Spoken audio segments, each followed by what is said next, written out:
Hello, and welcome to today's show, Legacy Living, Make Your Life Count.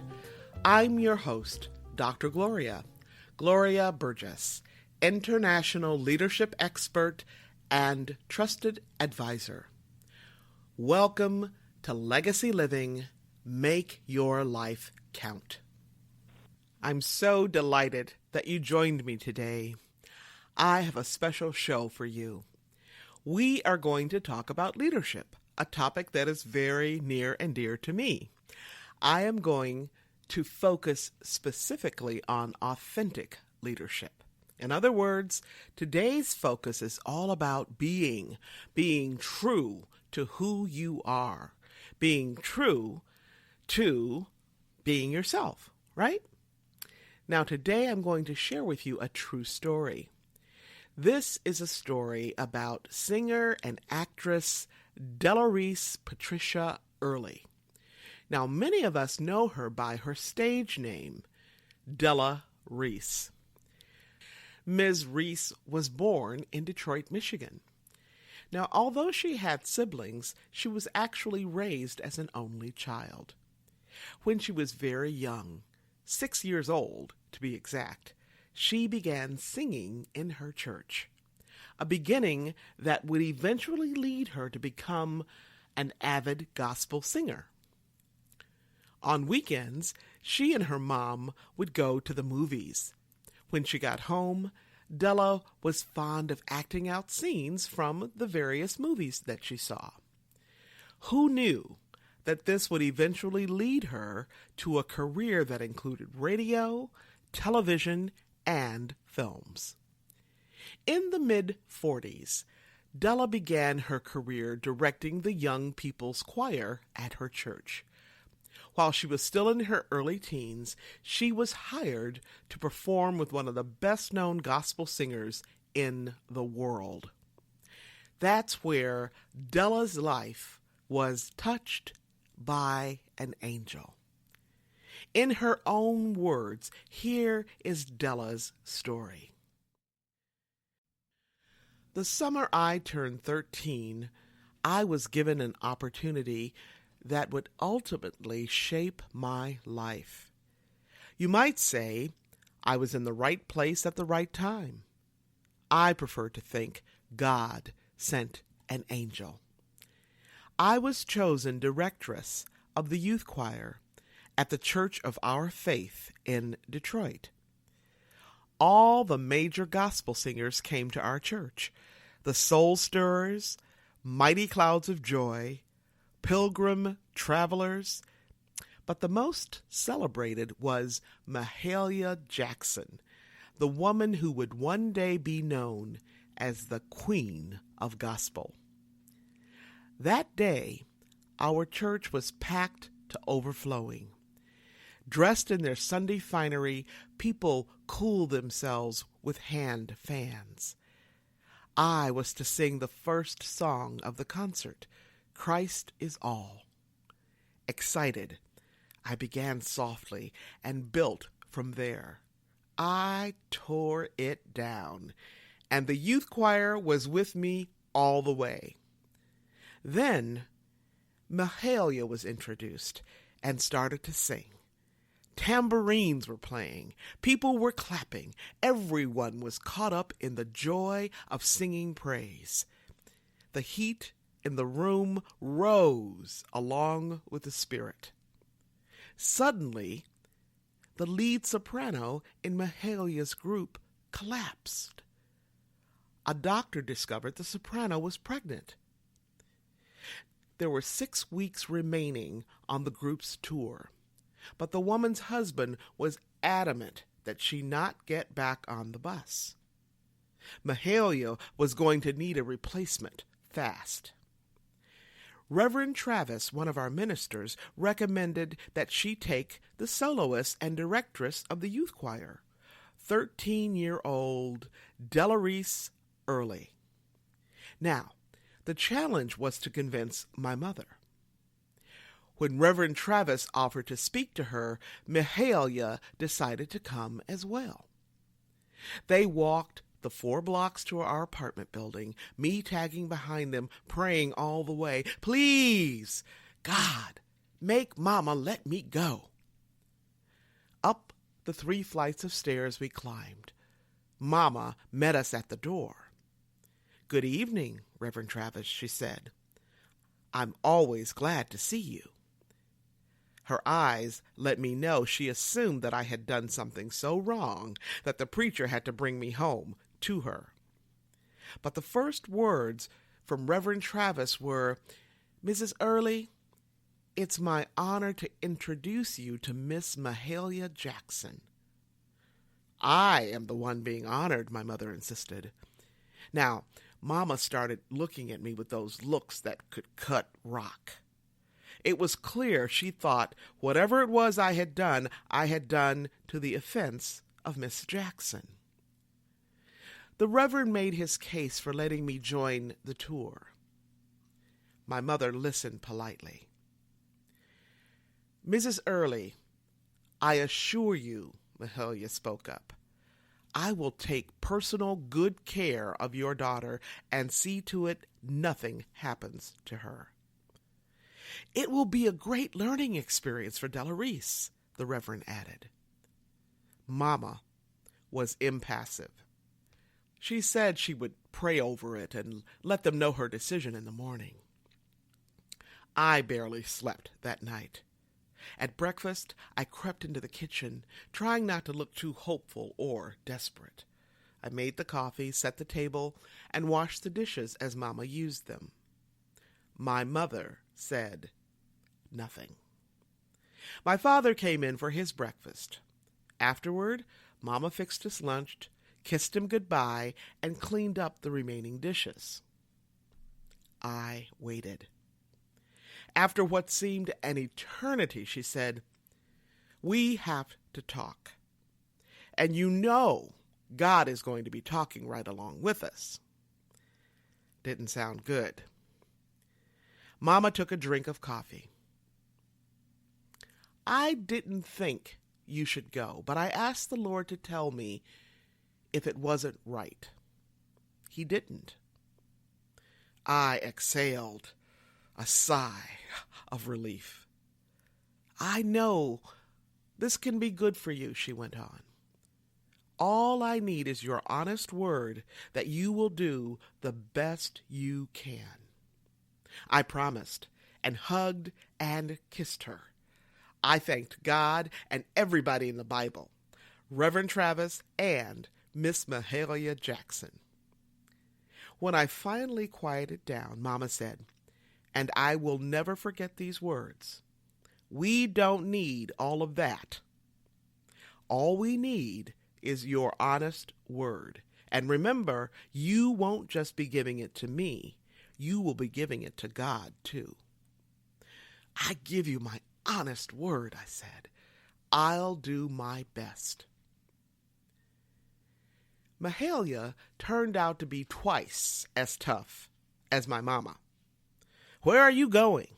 What are you doing? Why are you wearing that?" Things even Mama let me do on my own, Mahalia had to know about. The music, however, more than lived up to my expectations. The crowds were sensational, and Mahalia was magnificent. Our last engagement, a grand Sunday afternoon tent revival, was in Chicago, Mahalia's hometown. This was going to be my chance to show what I could do. People from all over would be coming to hear Mahalia and me. In my mind, that was the group, Mahalia and me. The other 3 singers were just for background. When Mahalia called on me to start the program, I confidently began to walk the sawdust cover of the tent floor and do my thing, singing with all my might. Responses came from all around me. "Amen! Hallelujah! Praise the Lord!" I even heard Mahalia add her own, "Sing, child!" Everyone was applauding wildly, asking for more, but that was it, my big solo. I had no other number. Thinking fast, I began to sing another chorus.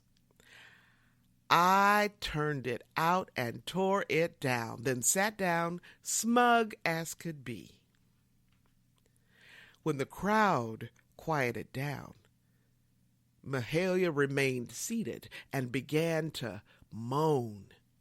No words, no song in particular, just moaning low and deep, until she broke out in, "Precious Lord, take my hand." Mahalia sang the entire song seated. It seemed she was speaking directly and only to God. The audience responded with reverence and awe. They got a different kind of feeling from Mahalia than from me. What was it she had that I didn't, I wondered. My voice was just as good. In fact, in my mind, it was better because I could hit higher notes. It took 2 more summers of touring with Mahalia for me to realize just what that something was. My singing was enjoyable, rhythmic, cute. Hers was a deep spiritual experience. She was worshiping God, and I was showing off. When Mahalia sings, said my mother, you can feel God in her. By the end of my 3rd tour with Mahalia, I thought I had learned all there was to learn from her. I was wrong. One summer day, we arrived at a church in a field outside Richmond, Virginia. That night, the church overflowed with people. When it was my turn to sing, I started with all guns blasting. As I hit my high note and held it, I heard a note higher than mine, clear and powerful. Undaunted, I hit a higher note and held it as I walked down the aisle trying to see who was singing. There in the back row, I saw a girl with braids, dressed in coveralls and a farm shirt. She smiled at me, still singing higher and higher, until she hit a note that I couldn't even reach. Ooh, was I mad. Who did that country bumpkin think she was? When the program was finished, Mahalia talked to the girl and her mother. Seeing that, I stormed out to the car, where I sulked. Soon I heard Mahalia saying, "There you are, Delarice." I looked the other way. "That was something, wasn't it?" Mahalia said. Ain't it grand, the way God has of bringing up talent in the strangest places? I jutted out my chin and said, "I guess now you weren't her, right?" "What makes you think that?" "Well, she sang higher than I did." It's not about how high you sing. It's about feeling the presence of God. I knew she was right, but I said nothing. Then Mahalia said sternly and directly, "Delarice, you've got to get over your Miss Wonderful thing and just be who you are. You are not in competition. You are in God's service." She paused, smiling now. Be glad that he called you, but always remember you are not the only one he called. Now get out of this car and come meet this child. I followed Mahalia inside and went over to the girl, who asked how I sang so well. She didn't even know what a powerhouse she was. Mahalia was my guiding angel, though I didn't know it at that time. The lesson I learned that night helps me to this day. I never could sing like some of the top artists who inspired me, Dinah Washington, Sarah Vaughan, Ella Fitzgerald, but you know what? They could not sing like me either. What I had was my own. Today, I'm free of the fears of my youth and settled in the assurance that comes only from surviving. And Mahalia's words have echoed throughout my life. You are in God's service. I just love that story. It provides a great example of what being authentic is all about, doesn't it? And what a great fit for today's topic, authentic leadership. Now, remember I said that earlier, authentic means really being true to who you are. It's all about being yourself. Now, it's been said, in a world where you can be anything, be yourself. So I know some of you are asking, how does that work? I mean, it's not always easy to be yourself. In fact, for some of you, I know that being yourself is easier said than done. I hear you. I once taught in a graduate program where the entire focus of that program was helping my grad students become comfortable with being themselves. This was a program that equipped them to work in what we lovingly call the helping professions. So when they graduated, they would become consultants, therapists, nurses, educators, attorneys, assuming some kind of leadership role in their organization or community. Now, I know firsthand that being yourself can be quite challenging. Think about it. So many of us focus on pleasing other people. In the process, we can easily lose track of who we are along the way. Now, that's a pretty steep price to pay. Fortunately, there are many ways to get back on track with being who you are meant to be and to discover your strengths as well as your growing edges. You can begin by asking yourself a few questions. Ask yourself, what's unique about me? What's unique about me? What makes me so special, right? Another question to ask is, what are my top 3 strengths? Another question, what do I enjoy doing so much that I lose all track of time? What do I enjoy doing so much that I lose track of time? How about this question? What do I enjoy so much I would do it for free? And another question to ask is, what am I curious about? Now, any one of those questions can help you figure out who you are, really. Who you are at the core. What is your authentic self, right? Now, these questions are important. They are designed to help you reconnect with what's meaningful to you and to help you reconnect with who you are, to fully claim your glorious self, your magnificence. Now, there are a few critical skills that we all need, skills that will support you in truly being yourself, not only as a leader, but in all other realms of your life. What are those skills? Well, there are 4 of them. 4 that I want to shed the light on today. And these are essential. Now, I actually write about these skills in one of my books. It's called Flawless Leadership, Connecting Who You Are with What You Know and Do. So here are the 4 skills. The first one is self-awareness. That's right, that's a skill. Self-awareness. The second one is openness. The next one, transparency and curiosity. Now let's start with self-awareness. Being yourself actually begins here. Okay? It begins with self-awareness, the conscious knowledge of your own desires, feelings, motives, thoughts, and traits. This skill also includes the capacity for introspection, for looking inward, in other words, and the capacity for reflection. Okay? Now, this skill of self-awareness is vital to your ability to ignite, influence, and inspire others.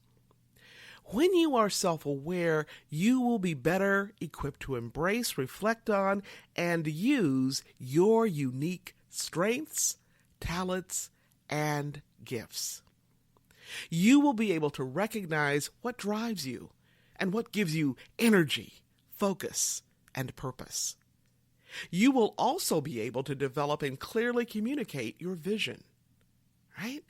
Now, why is this important? Because you will be able to inspire your team or your organization to take meaningful action. Now, this is essential whether you are leading at work or in your family.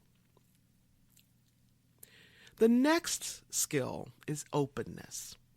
Now, this skill is often misunderstood because we confuse openness with self-disclosure. Openness simply means being able to internally recognize, being able to freely access, and then being able to appropriately express your feelings and thoughts without being defensive, right? Now, this sounds pretty straightforward. I'm going to repeat those things again. Openness simply means being able to internally recognize, freely access, and appropriately express your feelings and thoughts without being defensive. Pretty simple, right? However, demonstrating this skill in the moment can be quite challenging. In fact, it can be downright difficult. Why?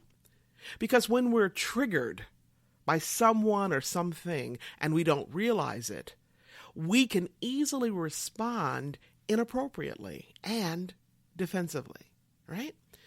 In that split second, in that nanosecond, right? We become temporarily immobilized. We actually freeze, which impairs our ability to internally recognize, freely access, and appropriately express our feelings and thoughts without being defensive. We've all been there, right? The key is to develop your ability to self-regulate so that when you're emotionally triggered by something or someone, you can consciously manage your own reactivity. This is one of the many aspects of what we call emotional intelligence. Now, the third skill is transparency. Transparency allows leaders to make information that is normally selective, normally seen by only a few people. These leaders allow that kind of information, that selective, information, to be available to all as appropriate. An example is providing insight into a leader's decision-making process. Providing such insight can be very helpful during times of change and transition. And we're always going through some kind of change or transition, right? I remember in one company I worked for, the staff learned that we were going to be bought out. We were going to be acquired by a rival company. Now, the staff were intensely loyal to this organization that we worked for, right? Including me. And not surprisingly, when we heard the news about being bought out by another company, we were all just kind of wobbly, right? Shaken to the core. It seemed as though we were being taken off guard, blindsided, right? As if no one had seen this coming. However, the really senior staff had seen it coming, even though they couldn't reveal the specifics until after the buyout, after the acquisition was complete. Now, many of us have heard something like this.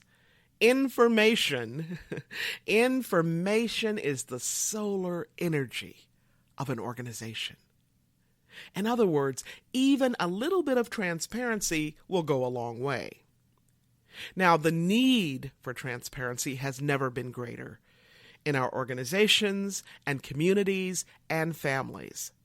In fact, as old, outworn, containing structures and systems and hierarchies continue to dissolve, And as our organizations and communities struggle to survive, leaders must be equipped to fill the void.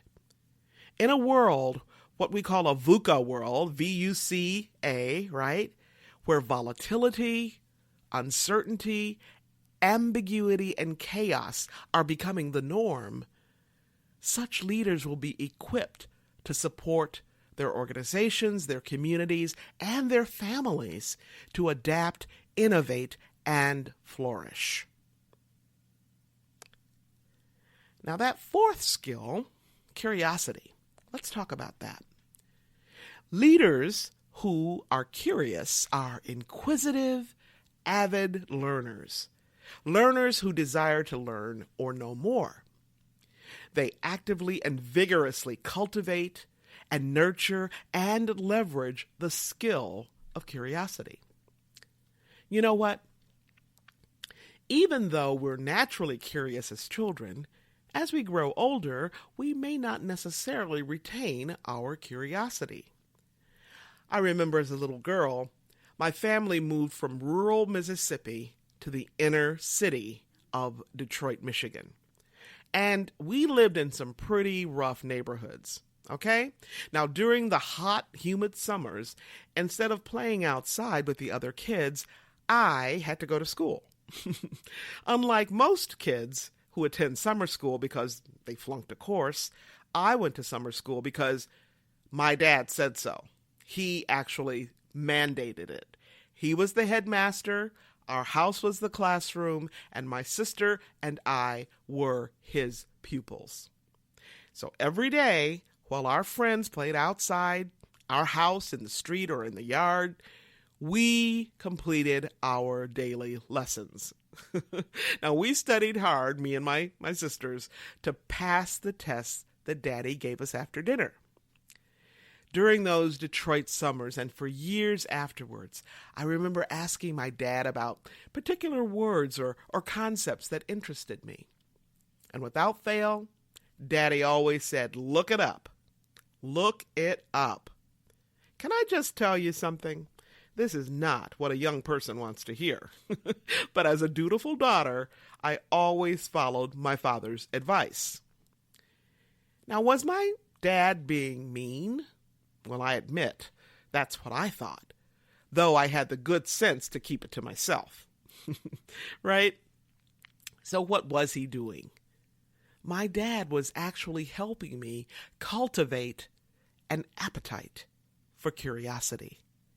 He was instilling in me and my sisters the awareness, knowledge, skills, and resourcefulness for lifelong learning. And you know what? It worked. I became very good at being curious and quite skilled in satisfying my curiosity. In fact, I became a voracious learner. The more I learned, the more I wanted to learn. And the more curious I became. Now, as a visual learner, I was very good at memorizing words and their definitions. I was fascinated to learn that some writers had a knack for arranging words in such a way that their work just came alive. It just kind of leaped up off the page, right? While other writers were just downright dull and boring. Although I didn't realize it at the time, I was actually learning about the writer's voice, about the writer's tone, and about the writer's style. Looking up words and other concepts stimulated my thinking, fueled my appetite for learning, and spurred my lifelong curiosity. Cultivating the skill of being curious also expanded my world far beyond the one I knew, the 6 square blocks of my neighborhood in East Detroit. Being curious, along with other qualities of being, has opened so many doors and so many opportunities to build relationships, to be able to work with people that I would never have otherwise met, and to serve people in over 30 countries on 6 continents. So what am I saying here? I am saying that the skills of self-awareness, openness, transparency, and curiosity are the foundation stones for developing personal mastery. They are the foundation stone for becoming yourself.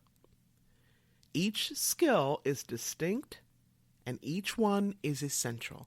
Each skill builds on itself and all of the other skills. Together they work in concert to support you in being who you truly are.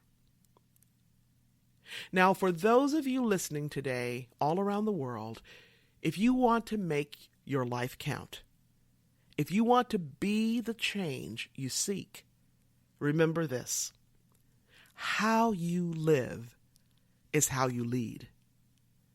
That's right. How you live is how you lead. It's how you do everything. You have the power to make our world a better place by showing up in your own 2 shoes, showing up as your authentic self. All right. Now, I want you to be sure to listen to this show again and again. And hey, be sure to tell somebody. You can find me right here on iTunes, Alexa, SoundCloud, Spreaker.com, Talk Network Radio, and so many other places. Now, if you happen to miss any part of this week's show, or if you missed last week's show, you can simply download the recording and listen to it at your convenience. You can even listen to it on the go. Check us out at www.talknetworkradio.com/legacyliving.html. You can learn more about my work and Legacy Living Make Your Life Count by visiting the Gloria Burgess website. And that's very easy. It's gloriaburgess.com. Or by visiting me on LinkedIn or Facebook. And on Facebook, you can find me at facebook.com/DR for Dr. DR Gloria Burgess, PhD. Before I close today's show, I want to thank each of you for tuning in today, for allowing me to share a bit about my journey with what legacy living is all about. Not just living and learning, but living, learning, and serving so that you make a difference in your own life and in the lives of other people. It's about being on purpose every single day, 365, 24/7. Legacy living is a powerful way to make your life count. Once again, I want to thank you for joining me for today's show. I'm your host, Dr. Gloria Burgess, and this is Legacy Living, Make Your Life Count. Please join me again next time right here on Talk Network Radio for another show of Legacy Living, Make Your Life Count. Don't just count the days in your life. Make the days in your life count. That's what legacy living is all about. Have a fantastic day, and remember, make the days in your life count. God bless.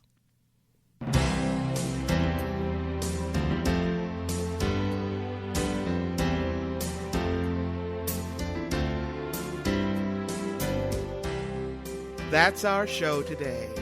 I'm your host, Dr. Gloria Burgess. I hope you'll join me again next time. Until then, don't just count the days in your life. Make the days in your life count. That's what legacy living is all about. Here's to you. Have a fantastic day, and be sure to make it a yes kind of day. Remember to celebrate the music of your life. Make the days in your life count.